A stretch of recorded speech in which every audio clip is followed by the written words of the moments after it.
take you to remembering 9/11. I think it's important to remember and serve our fallen heroes who have served our country. 23 years after the terrorist attack, Yellowstone County honors the lives lost, learning why it's so important to never forget.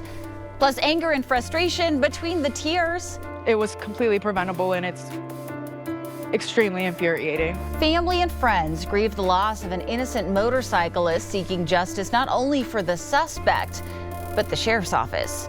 The MTN 430 News starts right now. And good evening, everyone. Thanks for joining us on this Wednesday. I'm Andrea Lutz. Tonight, it is a day we vowed never to forget. 23 years ago, 19 terrorists hijacked U.S. commercial airplanes, crashing them into New York City's World Trade Center. 3,000 people died in those attacks, making it the deadliest foreign attack ever on U.S. soil. Well, several remembrance ceremonies were held around Yellowstone County today, honoring all of those lives lost. Our Matt Carmack takes us there. Patriots Day is one that many Americans look at with emotion and significance.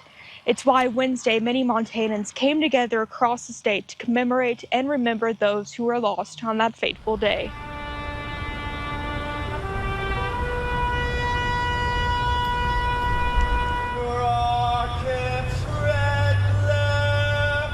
Wednesday morning at exactly 8:46 a.m. was an emotional time for many veterans, first responders, and American citizens. Because after 23 years, there's a temptation to forget what happened on 9/11, and we can never forget.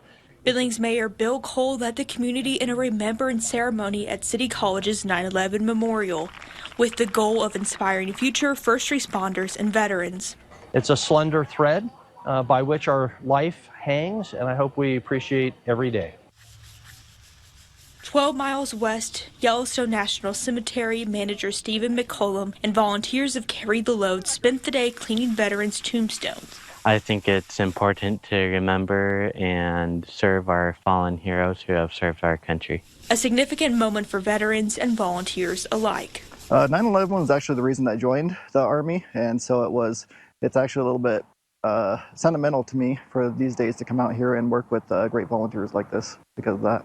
It's somewhat the same as every other day. You take care of the families, you take care of the veterans, you ensure that they are properly thought of and remembered. And although September 11th is remembered as a dark day in American history, there was some brightness in the community's collaboration. It's just a different feeling coming out here and seeing all the tombstones of folks that have been here since even World War I that are buried, and to see all the multi-generational differences and different services that they served under. It's a different feeling on a day like today. In Yellowstone County, Matt Carmack, MTN News.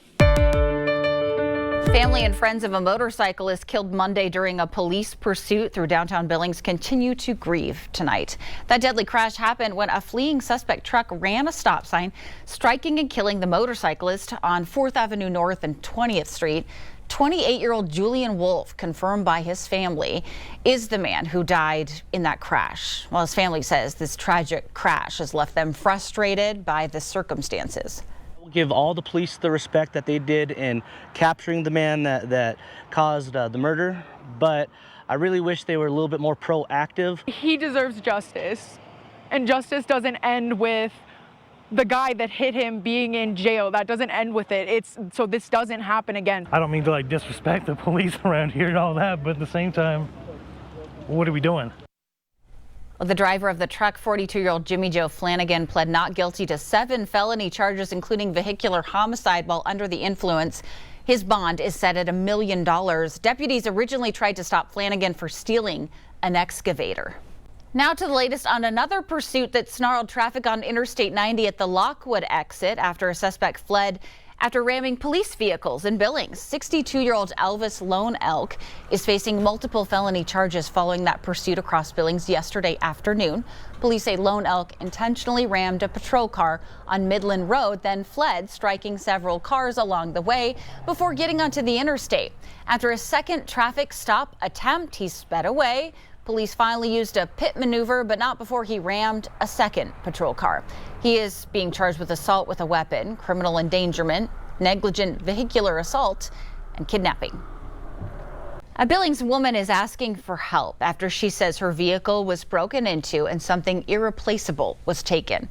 Kelsey Mako says last Monday her mother's ashes were stolen out of her car near Washington Street and King Avenue. She says she keeps the ashes in a pendant on a necklace placed in her rear view mirror. And she says the thief took the necklace, probably not even knowing what was inside. Mako's mother unexpectedly died 8 years ago from the flu and pneumonia. So it's really special to me, and it's the only thing I have left of her, so hopefully it shows up sometime. Mako hopes to have that necklace returned to her, a special memory of the woman who, of course, meant so much to her.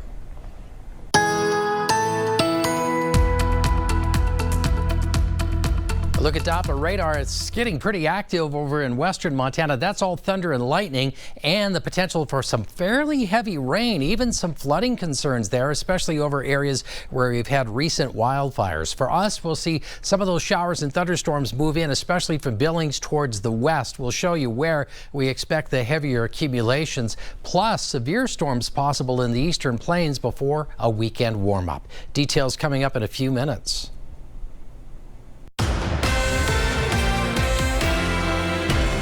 Both Vice President Kamala Harris and former President Donald Trump paused their campaigns today in light of the 23rd anniversary of the September 11th terrorist attacks. But last night, the two took center stage in their first and perhaps only debate on this election cycle. Stephanie Liebergen is in Philadelphia breaking down those big moments from Tuesday night. For the first time last night, Vice President Kamala Harris and former President Donald Trump faced off in what could be the only debate between these two presidential hopefuls. Let's have a good debate. See, have fun. With just 55 days until Election Day, Vice President Kamala Harris and former President Donald Trump took the stage in Philadelphia for a 90-minute high-stakes debate. ABC News moderators David Muir and Lindsay Davis pressed both candidates on top campaign issues like immigration. I'm the only person on this stage who has prosecuted transnational criminal organizations for the trafficking of guns, drugs, and human beings. And let me say that the United States Congress, including some of the most conservative members of the United States Senate, came up with a border security bill, which I supported. And reproductive rights. Each individual state is voting. It's the vote of the people now. It's not tied up in the federal government. I did a great service in doing it. It took courage to do it. And the Supreme Court had great courage in doing it. And I give tremendous credit to those 6 justices. In what was the biggest platform so far for Harris's 7-week-old campaign, she tried to appeal to moderate and undecided voters, drawing a stark contrast between her and her competitor. Well, I think this is so rich.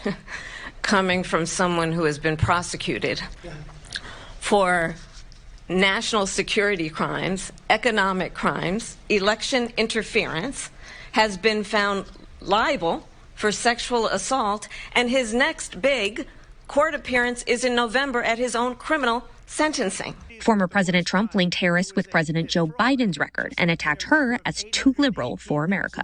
She doesn't have a plan. She copied Biden's plan, and it's like 4 sentences, like run, spot, run. 4 sentences that are just, oh, we'll try and lower taxes.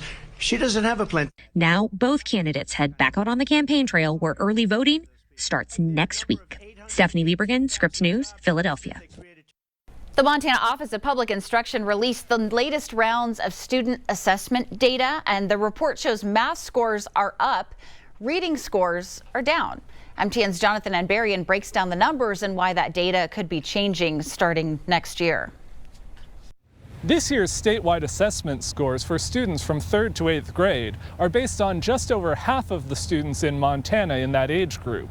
It's the last year that data will be based on the year-end Smarter Balanced assessment, as the state brings in a new through-year assessment model this year.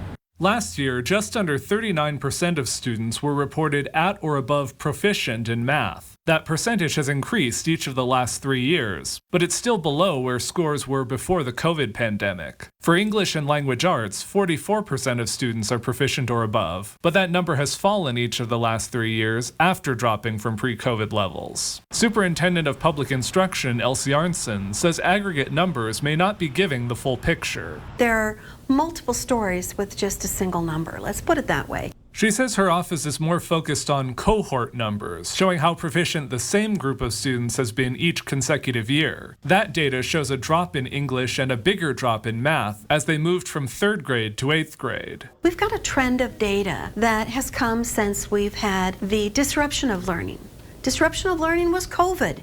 We all remember that something was lost during that period of time. Arnson has long argued a year-end test isn't the best way to measure students' proficiency. This year, all Montana districts will be using the massed testing model, in which students will do 4 or 5 short testlets throughout the year instead of a large final assessment. If the federal government demands that we have an assessment tool, should it not also be one that Montana teachers can also use as a way of enhancing their teaching? The federal government has now also awarded Montana a $4 million grant to work on expanding the MAST program to science as well as math and English. Local level assessment results for individual schools and districts are now available on OPI's website. In Helena, Jonathan Ambarian, MTN News.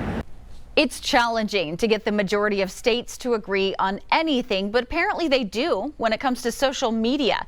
Attorneys general for 42 states signed a letter to Congress demanding a warning label on social media apps. They say the algorithm-driven social media platforms threaten the safety of young adults and feed the mental health crisis. Several states, including Montana, have already taken action against several social media companies, including Meta and TikTok. But the attorneys general say more action is needed, like adding a Surgeon General warning label, which requires congressional approval. Still to come on the MTN 430 News, on Q2, one Montana woman is leaving her mark on the indigenous fashion industry. Now she's helping others lead the way in Los Angeles. We'll meet her in just a bit. But up next, it's the smoke that's finally starting to clear out. Well, we hope so. Ed lets us know in his full 7-day forecast right after this.